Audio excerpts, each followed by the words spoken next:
पश्चिम बंगाल सरकार ने कर्मचारियों और पेंशनर्स को राहत देते हुए डीए में 20% बढ़ोतरी का ऐलान किया है।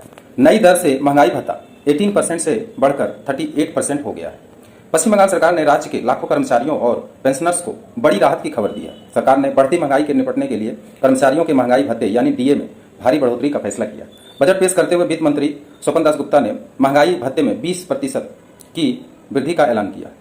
इस 20% की नई बढ़ोतरी के साथ राज्य कर्मचारी को मिल रहा है महंगाई भत्ता 18% से बढ़कर अब 38% हो जाएगा। जानकारी के मुताबिक कर्मचारी संगठन लंबे समय से डीए बढ़ाने की मांग कर रहे थे। ऐसे में सरकार से इस फैसले से कर्मचारियों की सैलरी और पेंशन में ज़्यादा फायदा देखने को मिल सकता है।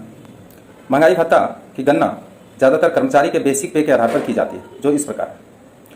30,000 के बेसिक पे वाले कर्मचारी की सैलरी कितना होगा ये हम लोग देख लेते हैं। बेसिक पे 30,000 अगर है तो 38% 30,000 के हिसाब से ही होगा। इसमें देखा जाता है कि जो डीए है वो 18 से बढ़कर अगर 38% हो जाता है तो जो पहले ग्रॉस सैलरी 39,500 था वो अब बढ़ करके 45,500 हो जाए। 50,000 जिसका सैलरी है उसका पहले जो ग्रॉस सैलरी हुआ करता था 65,500 वो बढ़कर अब 75,500 हो जाएगा।